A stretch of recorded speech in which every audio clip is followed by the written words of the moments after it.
고맙고 감사하신 아버지 하나님, 하루의 삶을 주께서 허락하시고 생명과 호흡을 붙드셔서 주의 존전 앞에 나오게 하셔서 마음으로 거룩하신 주님 앞에 무릎을 꿇게 하시고 주 앞에 예배와 경배와 찬양을 돌려드리게 하시오니 감사합니다. 영광과 찬양을 받기에 합당하신 거룩하신 아버지 하나님, 우리의 찬양과 예배와 경배를 받아 주시옵소서. 여호와를 가까이 하며 우리의 복이 되게 하시고 하나님을 기뻐하는 것이 우리의 힘이 되게 하옵소서. 범죄하지 않기 위하여 주의 말씀을 우리의 마음에 두게 하시고 우리의 정한 마음을 창조하시고 정직한 영을 새롭게 하여 주시옵소서. 오늘 하루도 거룩하게 살게 하옵소서. 진실되게 하옵소서. 주의 뜻을 따라 하루를 주 앞에 드리게 하옵소서. 생명과 재산을 지키시고 우리의 마음을 붙드시고 시험에 들지 않고 악에 빠지지 않도록 우리를 붙드시되 우리 심령이 주의 말씀으로 깨닫는 은혜, 성령의 능력으로 영혼이 강해지도록 우리의 심령을 붙드시고 새벽을 깨우는 모든 성도님들을 복되게 하옵소서. 주여 형통케 하옵소서. 하늘에 신령한 것, 땅에 기름진 것으로 채워 주옵소서. 감사드리며 예수님 이름으로 기도합니다. 아멘. 오늘 주실 하나님 말씀 사무엘하 12장 13절 말씀입니다. 사무엘하 12장 13절. 다윗이 나단에게 이르되 내가 여호와께 죄를 범하였노라 하매 나단이 다윗에게 말하되 여호와께서도 당신의 죄를 사하셨나니 당신이 죽지 아니하려니와. 아멘. 아멘. 오늘 본문의 말씀을 통해서 실수는 실패가 아닙니다 라는 제목을 가지고 함께 말씀을 나누면서 우리 하나님을 더 알아가기를 원합니다. 우리 하나님이 어떤 하나님인지, 무엇을 기뻐하는지, 신앙생활의 진정한 승리와 성공은 어떤 것인지, 아담 이후로 타락한 우리의 본성, 죄성을 가지고 있는 우리들이 예수 믿고 난 후에도 승리의 방법은 다른 것이 없어요. 우리가 이 원리를 알게 되면 낙심한다든지 절망한다든지 아니면 변명한다든지 아마 이런 식으로 신앙생활 안 하실 거예요. 오히려 하나님 앞에 재빨리 엎드릴 겁니다. 하나님을 상대로 해서 믿음으로 승부를 걸라 할 거예요. 우리가 이 부분들을 생각해 보면서 이제는 신앙에 오해가 없게 되시기를 바라고 더욱 하나님이 어떤 분인가를 알고 믿으시는 우리 모든 성도님들이 꼭 되시기를 주의 이름으로 축원합니다. 다윗이 이스라엘의 두 번째 왕이 됐습니다. 그때 나이가 30살입니다. 30살에 헤브론에서 유다 지파의 왕이 됩니다. 그리고 7년간을 보내고 7년 후에 통일 왕국의 왕이 됩니다. 그 37살 때 이루어졌던 기적적인 역사죠. 싸우지 않고 무혈로 피를 흘리지 않고 통일 왕국을 이루었어요. 하나님의 전적인 은혜입니다.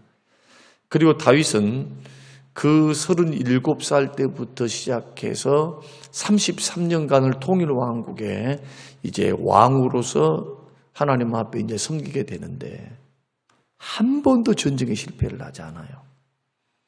승승장구합니다. 성경은 어떻게 말씀하시느냐?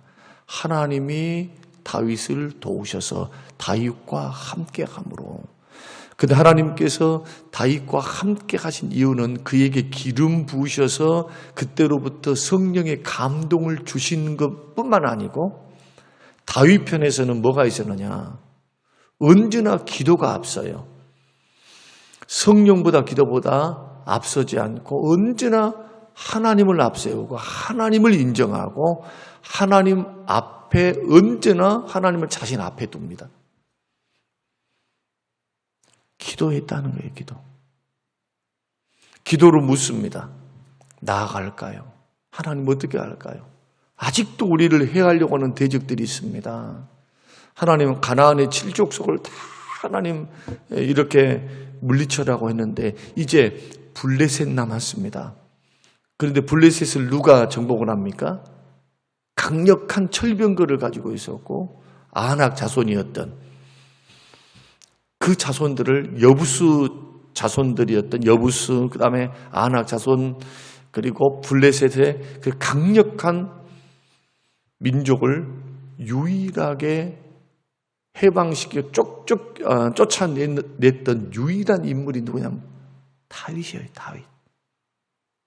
여호수아가 죽고 난 후에 이스라엘 백성들이 정복하지 못한 것을 유일하게 정복한 사람이 다윗이라니까요. 다윗.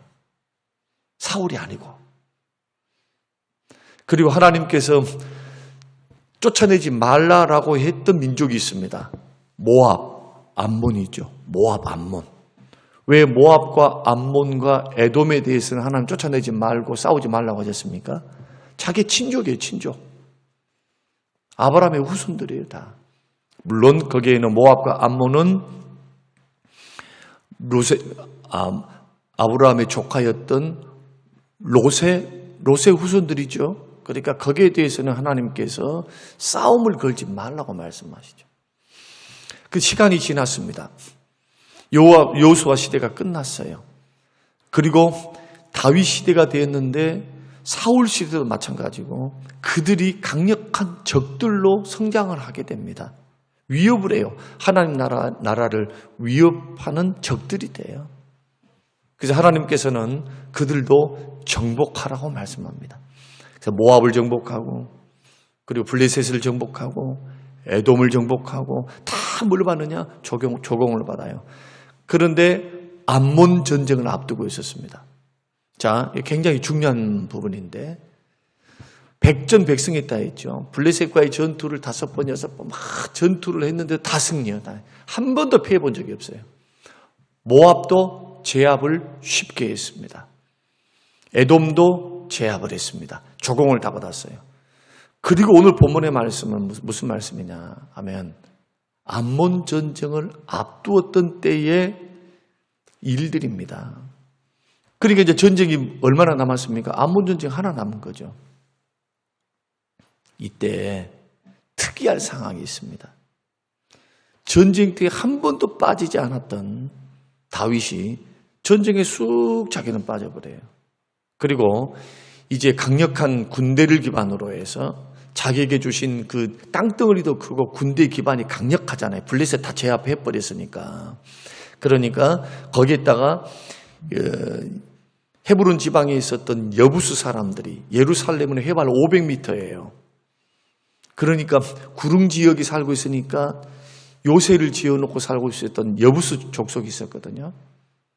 근데 그것도 다윗이 올라가가지고 다 쳐가지고 싹 정리를 하고 거기에다가 예루살렘 성을 짓는 거죠. 수도를 예루살렘으로 옮기게 돼요. 이런 일련의 군사적인 강력한 승리, 이 승리를 믿고 다윗이 했던 것은 뭐냐 하면은 낮잠 자고 전쟁에 다 보내놓고 자기는 낮잠 자고 저녁에는 할 일 없으니까 왕궁을 할 일 없이 이렇게 배회하면서 그렇게 이제 시간을 보냈던 거죠. 왜 그랬을까요? 과거에는 어떻게 했느냐? 전쟁 나가기 전에 기도하고 전쟁 중에 기도하고 전쟁을 마치고 난 후에 또 감사기도 예배로 일관을 했어요. 그때는 하나님께서 가르쳐줍니다. 이렇게 전투하라. 저렇게 전투하라. 내가 그들을 너에게 붙였느니라. 백전백승하니까 그래요.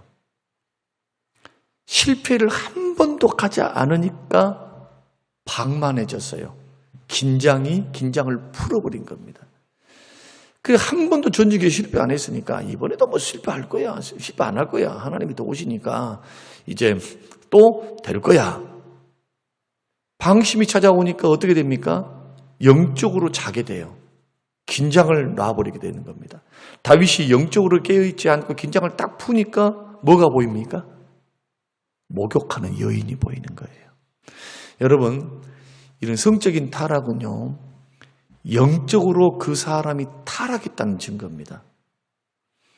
우리가 생각할 때 단순히 나는 젊기 때문에, 아니면은 여러분 그거 없어요. 나이 70도 한번 봐보세요. 남자들 나이 70이어도 타락하면요 우스워요. 여기는 남자들이 몇 분 안 계시니까 그러는데 참 희한해. 참 하나님 만들어 놓으신 것 보면은. 그래서요 남자들은 이런 말도 있어요. 우스갯소리로 숟가락 들 힘만 있으면 자는 잘 수 있다. 뭐 이런 말이 있어요.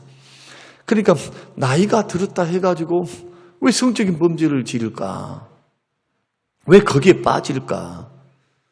나이가 한 60 넘었고 한 70쯤 됐으면은 안 그럴 것 같은데 최근에는요 참 부끄러운 이야기도 하는데 한국의 쉰들러 리스트라고 하는 쉰들러와 같다. 독일에서 그 수많은 자기 돈을 들어가지고 수많은 사람을 구인했던 그러한 영웅 아닙니까? 탈북민들에 대한 그 진위는 잘 모르겠어요, 제가. 그것이 어떤 건지, 애정의 표현이었는지, 아니면 그것이 지속적인 어떤 거였는지. 그러나 분명한 것은 성추행했다는 것이니까 아마 방만했던 것 같아요. 방심했던 것 같아요. 친하니까. 그들의 생명을 구원해주고 또 이렇게 했으니까 저는 그렇게 생각해요. 그러나 여론이라고 하는 것은요. 여론이라고 하는 조작도 가능하고 여론이랑 뻥튀기도 잘해. 그 진위가 어떠한지는 모르고 여하튼 지금은 목회자들 뿐만 아니고 누구도 마찬가지인데 하여튼 조심해야 돼요. 진짜 조심해야 돼요. 신고를 해버리면 접수가 바로 돼버려요. 신고를 해버리면 이유 불문으로 그것은 반드시 수사하게 돼 있어요. 누구만 불리하느냐? 남자들 불리합니다. 그래서요, 정말 이단들이 또 쓰는 미인계들이 있어요. 미인계. 정말 조심하셔야 돼요. 어느 시대보다도 조심할 때가 바로 지금의 시대예요. 역군이 신장을 했고 한번 엮여 들어가면 이미 소문은 다 나버렸어. 그 다음에 거기에 대한 무슨 언론에서 뭐 어땠습니다. 이것은 무고였습니다. 이미 이 일은 싹 다 사람들에게 이렇게 저렇게 다 해가지고 저런 사람이었다네. 이미 퍼져버렸는데 그 무고였습니다. 그거 한 줄 딱 나옵니다. 무고였습니다. 근데 인터넷에는요 돌아다녀 버려. 그걸 내려달라고 해도 안 돼. 잘 안 되는 거예요. 그게 왜냐하면 규정이 있어, 규정이. 그러니까 이런 일련의 것들을 가만히 생각해 보면서 오늘날 우리가 정말로 조심해야 될 것이 뭐냐 하면은 영적인 긴장입니다. 잘 될 때, 평안할 때, 익숙해져 있을 때 그때요 조심해야 돼요. 처음에는요, 왕이 되어서 초창기 때는 잘했습니다. 다윗이 타락했던 때는 언제냐 하면은 그 왕의 40년 동안 왕을 했는데 20년째예요. 대략 그 인생의 중반기. 그 실패를 모르고 승리만 했던 그 정점에서 넘어졌던 사람이 누구냐 하면 다윗입니다. 그 영적으로 깨어있지 못하고 깊이 잠을 자니까 여인이 성경에 보니까요 어떻게 보이냐 아름답게 보였어요. 이것이 오늘 본문의 말씀에 제가 읽지는 않았습니다만은 7절에서 사무엘하 12장 7절에서 15절 말씀이에요. 그리고 그 이전 1절로부터 6절까지 말씀 보면요 타락해서 넘어진 사건에 대한 이야기거든요. 그 나단의 책망에 대한 이야기고. 그래 보십시오. 눈으로 봤는데 아름다워 보였다. 뭐 했다는 겁니까? 마음에 유혹이 들어왔다는 거예요. 그것도 언제? 저녁에 왕궁에서 거느렸는데 목욕하고 있는 여인이 이쁘면 얼마나 이쁘겠어. 그 얼굴이 이뻤다는 겁니까? 몸매가 이뻤다는 겁니까? 그리고 이 다윗에게는요 이미 3명의 부인이 있었어요. 3명의 여인이 있었어. 그런데 멀리서 보는 여인이 목욕하고 있었는데 이뻤다. 우리는 이것을 그냥 넘어가면 안 됩니다. 유혹을 받았다 생각하셔야 돼요. 유혹. 그리고는 유혹에서만 끝나지 않았습니다. 신하를 불러가지고 누군가 알아봐라. 그리고 데려와라. 그리고는 누군가 알아보고 데려왔어요. 그리고 그날 밤에 동침을 한 겁니다. 그러니까 죄는 어떻게 됩니까? 점점 발전하고 죄의 열매를 맺게 된다는 거예요. 꼭 기억하셔야 돼요. 죄의 열매를 맺었습니다. 임신했다는 것을 밧세바가 알려준 거예요. 지금 아몬 전쟁이 일어나고 있죠. 몇 달 동안 지금 전쟁하고 있는 거예요. 그런데 다윗은 뭐 됐습니까? 다윗은 죄 가운데 있는 겁니다. 그래서 급히 어떤 생각을 해내느냐 하면은 빨리 우리아를, 전쟁터에 있는 우리아를 빨리 예루살렘으로 불러들여야 되겠다. 그런 이제 마음을 갖는 거죠. 그래서 요압에게 편지를 보내가지고 전령을 보내가지고 빨리 보내라. 그래서 우리아가 왔어요. 왕을 대면합니다. 왕이시여 만세술하시옵소서 하고 그 근황을 물어보면서 이렇게 진수성찬에서 노고를 치하를 딱 했습니다. 그런데 집으로 안 돌아가. 자기하고 같이 왔던 부하들과 더불어서 어떻게 하느냐 하면 요압과 자기의 전우들이 전투를 하고 있으니까 그들을 생각해서 그냥 예루살렘 성에서 자요. 자기 집에를 안 가. 얼마나 충성스럽습니까? 충직하죠. 안 갔다는 소식을 딱 듣고 다윗이 또 불러요. 왜 안 갔냐? 왜 집에를 안 갔어? 하니까 설명을 하는 겁니다. 우리 요압 장군과 우리의 전우들이 생명을 걸고 싸우고 있는데 나만 홀로 어떻게 집에 가서 편히 쉬면서 아내를 품고 잘 수 있사오리까? 그 말을 들으니까 다윗의 계획이 틀어졌잖아요. 안 갈 기세야. 자기 집에는 절대로. 그러니까 좀만 기다려라 하고 다윗이 편지를 씁니다. 그리고는 우리아 편으로 보냅니다. 요압 장군에게. 그런데 꿈이라도 생각했을까요? 우리아가. 그 편지가 자기를 죽이라고 하는 명령이었는데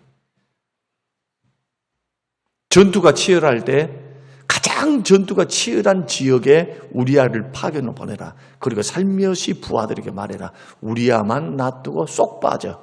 그리고 암몬 사람의 손에 의해서 죽게 하라. 요압 장군은 왕의 명령이니까 그렇게 할 수밖에 없죠. 그래서 그렇게 했어요. 그리고 우리아 죽었습니다. 죽자마자 뭘 하느냐? 밧세바 데려옵니다. 왕궁으로. 그리고 아무런 일이 없는 것처럼 살아요. 그냥. 근데 놀랍게도 자기는 그것을 은폐하려 했고 자기는 그것을 정말로 살인으로 은폐를 했습니다. 간접살인으로. 그런데 보고 계신 분이 계세요. 그분이 누구냐? 하나님이십니다. 하나님이에요. 그리고 하나님은 여러분 이제 집에 가셔가지고 사무엘하 12장 7절에서 15절 한번 읽어보세요. 하나님의 실망과 진노가 분노가 어느 정도인지 너는 나를 업신여겼어. 너는 은밀하게 죄를 지었지만 나는 백주대낮에 너희의 죄에 대한 책임을 내가 물을 것이다. 생명은 살려주지만. 제가 사무엘하 12장 7절에서 15절까지 읽지 않은 이유가 있어요. 이것을 너무나 부각시키게 되면 물론 경고성의 말씀이기도 하지만 이 부분 죄의 결과는요 너무 비참해요. 참 비참해. 그러니까 이런 부분들은 우리가 읽어나가면서 경종을 울려야 되는 것이고 중요한 것은 그겁니다. 여러분 죄는요 우리의 작은 틈을 비집고 들어와요. 처음에는 작아. 근데 조금만 지나면요 점점 더 커져가요. 그래도 되는 줄 알아. 이게 죄의 위험성입니다. 그래서 바늘도둑이 소도둑되고요. 적은 죄를 부모가 그냥 괜찮아 이런 식으로 가르쳐 놓으면 자식들은요 자식들 베리는 거예요. 꾸짖고 책망해야 돼요. 거기에 대해서 정죄하는 것이 아니라 그거 아니라고 책망해야 돼요. 책망. 이런 통제를 받지 않고 자라는 자식들은 그래서 제멋대로요. 제멋대로. 제멋대로 죄를 짓고 살아. 그러면 통제가 안 돼. 그 마음에 들어온 죄를. 그럼 우리가 살 길은 뭐냐? 절대로 죄에 대해서는 마음을 방심해서는 안 된다. 제가 전에도 설명드렸죠. 타락이라고 하는 것은 한꺼번에 타락이 온 게 아니다고. 이것이 버릇이 돼요. 버릇이 되고 이것이 죄가 점점점 자기가 모르는 키우는 거예요. 회개하면서 하나님이 죄를 미워하니까 나도 미워하는 그런 자꾸 영적인 깨어있음을 통해서 그것이 있어야 되는데 이게 영적 싸움인 거예요. 이게. 그래서 넘어지는 거예요. 쌓여서 넘어지는 거예요. 쌓여서. 하나님께서 조그만 죄를 지었다 해가지고 하나님께서 막 징계하신 것이 아니에요. 그러니까 사람들은 그것을 어떻게 생각하느냐? 그것을 오해합니다. 하나님이 그것을 미워하지 않는다고 생각해요. 괜찮다고 생각해요. 하나님께서는 그것을 그렇게 생각하지 아니하신가 보다 생각하셔요. 절대 그러지 않아요. 제가 지금까지 목회를 해오면서요, 수도 없는 사람을 봤어요. 제 자신도 겪어보면서 지금 하나님 앞에 서가는 과정 속에 있어요. 누구도 여기에는 예외가 없고요. 절대로 방심해서는 안 됩니다. 그래서 세 가지를 하셔야 돼요. 세 가지. 여러분 대부분 보면은 초신자들만 넘어진 것 같아요? 그러지 않아요. 그러지 않아. 장로 권사가 넘어지면 너무 비참해. 너무 비참해. 목사는 두말할 필요도 없고. 너무 비참해. 똥침 막대기와 같아요. 똥침 막대기. 여러분 제가 세 가지를 말씀드리기 전에 한 가지 분명히 말씀드리고 싶은 게 있어요. 하나님께서 가난한 사람도 쓰고 학력 없는 사람도 쓰고 연약한 사람도 쓰고 하나님 다 쓰실 수가 있어요. 하나님은요, 연약한 사람을 들어서 크게 사용도 하고요. 배경이 없는 사람을 들어서 위대하게 사용도 하셔요. 그러나 거룩하지 않는 자는 사용하지 않아요. 꼭 기억하셔야 돼요. 하나님 앞에 두려워 떨 줄을 모르고 죄를 회개할 줄을 모르고 그것을 쉽게 생각하는 자. 예수 믿고 구원받았으니 저 구원파처럼 아이고 다 용서받았으니 완전히 저기는 말씀을 하나님을 오해해버린 거고 아예 말씀의 90%는 버려버린 거고 예수 믿고 구원받은 믿음의 사람들은 하나님 앞에 손에 붙들리기 위해서라도 여러분 구원받은 백성들이 걸어가야 될 길은 뭐냐? 순종의 길이요. 거룩의 길이에요. 꼭 기억하시길 바랍니다. 이것이 꼭 목사들만 그런 줄 아세요? 그러지 않아요. 여러분들 장로로서 직분 끝까지 승리하기 원한다면 여러분 속에 꼭 성적인 죄가 아니더라도 여러분 속에 있는 작은 방만한 것 이런 부분들을 여러분 반드시 잘 생각하면서 믿음의 길을 걸어가야 한다. 그러면 평생 동안 거룩을 우리가 유지하면서 죄에 대해서 승리하며 걸어가기 위해서 세 가지를 해야 돼. 첫째는 뭐냐? 모든 일이 잘 되고 있을 때 깨어 기도하라. 기도밖에 없어, 기도밖에. 그래서 기도하라는 거예요, 기도. 부교육자들한테도. 그래서 저는 부교육자들을 다른 거 잘 안 봐요. 기도하는가 그것 봐. 기도하는가. 정말 저 사람이 하나님 앞에서 보일 때만이 아니라 보이지 않을 때도 기도의 경건성을 가지고 하나님 서는가. 그게 미래가 보이는 거예요, 미래가. 일머리만 알고 일만 막 이렇게 하는 사람들 조금 가면 일을 조금 하고 하면은 벌써 다 된 것처럼 여겨버려. 이제는 목사님 말도 들으려 하지 않고 그 다음에 자기의 잘난 맛에 막 기도가 충분하고 하나님 앞에 기도 앞에 머물러 있으면 하나님의 은혜, 깨닫는 말씀, 성령이 주신 역사 속에서 자기를 자꾸 들여다보면서 이렇게 제어할 수 있는 어떤 루트가 있을 터인데 목사가 되어버리고 이제 담임 목사가 딱 되어버리면 그 다음에는 누구도 통제가 안 돼요. 이제 누구 말 듣고 누구 말. 기회는 언제이냐? 부교육자로 있을 때예요. 부교육자로. 그 부교육자로 있을 때는 많은 시험도 있고 어려움도 있지만 배워야 될 게 뭐냐 하면 경건을 배워야 돼요. 경건. 하나님 앞에 머물러 있는 거. 새벽 기도 이후에 또 시간을 내서 하나님 앞에 말씀을 묵상하고 연구하고 기도하고 이것을 자꾸 몸에 익혀야 돼. 도교육자들은. 그러면 성도님들은 마찬가지로 우리가 살 길은 뭐냐? 말씀과 기도 안에서 하루를 여는 거예요. 기도로 하루를 마무리하는 거예요. 쉬지 않고 기도한다는 말은 늘 기도함으로 깨어있다는 거예요. 기도로 깨어있는 사람이 이게 유혹이구나, 죄구나 이걸 알게 되죠. 그러나 기도로 깨어있지 않은 사람들은 알면서도 안 돼. 왜? 기도가 익숙하지 않으니까 기도를 물리치려고 하는 능력을 상실해버리는 거예요. 그러니까 날마다 제가 그제도 설명드렸나요? 반복이에요. 반복. 여러분 뇌는요 똑똑해가지고 한 번 알았습니다. 한 번으로 절대로 안 돼요. 절대로. 한 번 보면은 모든 것을 다 아는 사람은 없어. 모든 사람은. 그래서 뇌과학자들도 똑똑해지기를 원한다면 반복하라고 말합니다. 반복하는 것밖에 뇌가 명석해질 수 있는 방법밖에 없어요. 자꾸 반복하면요 길이 나. 운동도 마찬가지고. 그래서 뭔가 내가 뭘 이루고 싶다 하면요 부지런히 성실하게 뭘 해야 되느냐 반복을 해야 돼요. 반복을. 기도도 반복으로 계속 반복으로 깨어 있으려고 해야 되고 말씀도 자꾸 읽으면서 반복을 해야 되고 책 읽는 것도 그렇게 해야 되고 선을 행하는 것도 자꾸 반복해야 되고 좋은 생각도 믿음의 생각도 자꾸 반복을 해야 돼요. 반복을. 그러니까 잘 될 때, 승리를 줄 때, 뭔가 칭찬이 있을 때, 이럴 때 사람들은 그 축복에 익숙해집니다. 칭찬이 익숙해져 버려요. 익숙해진다는 게 뭡니까? 나 같은 것을 하나님이 세우셔서 이렇게 지위를 주시고 축복을, 은혜를 주셨는데, 승리를 주셨는데 그 은혜를 여기지 못하는 거예요. 말로는 그렇게 말하는데 축복에 익숙해져 갖고 된 줄로 생각을 해버려요.